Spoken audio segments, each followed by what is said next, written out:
കൂടുതൽ പേര് യൂസ് ചെയ്യാത്ത ChatGPT ഒരു ഫീച്ചറാണ് പേഴ്സണാലിറ്റി എന്നുള്ളത്. നമ്മൾ എപ്പോൾ ചോദിക്കുമ്പോഴും very good answer, good response ഉള്ള ആ ഒരു രീതിയിലാണ് നമുക്ക് എപ്പോഴും റിസൾട്ട് കിട്ടുക. പക്ഷേ ചില സമയത്ത് നമുക്ക് ഇമോഷണൽ ക്വസ്റ്റ്യൻസ് ചോദിക്കാനുണ്ടാവും, ചില സമയത്ത് നമുക്ക് വർക്ക് റിലേറ്റഡ് ആവും, ചിലപ്പോൾ സ്കൂൾ പഠനം റിലേറ്റഡ് ആവും.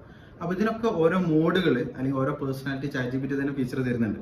അപ്പോൾ ഇത് എങ്ങനെയാണെന്ന് വെച്ചാൽ സെറ്റിംഗ്സിൽ പോവുക, പേഴ്സണലൈസേഷൻ എന്നുള്ളത് ക്ലിക്ക് ചെയ്യുക. അപ്പോൾ അതിൽ കാണാൻ നിങ്ങൾക്ക് ഒരു ബോക്സ് ChatGPT പേഴ്സണാലിറ്റി എന്നുള്ളത്.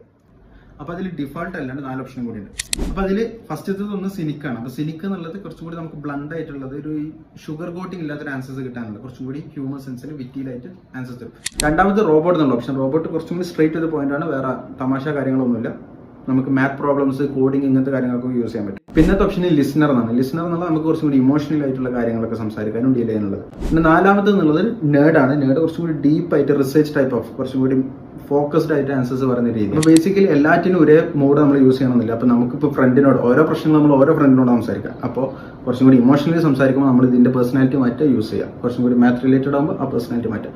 അപ്പോൾ ഇത് റിയൽ ലൈഫ് ഫ്രണ്ടിനെ പോലെ തന്നെ നമുക്ക് പേഴ്സണാലിറ്റി വേണ്ട രീതിയിൽ ചേഞ്ച് ചെയ്യാൻ പറ്റുന്ന ഒരു ഓപ്ഷനാണ്. ഇതുപോലത്തെ മോർ ഫീച്ചേഴ്സിന് ഫോളോ ചെയ്യാം.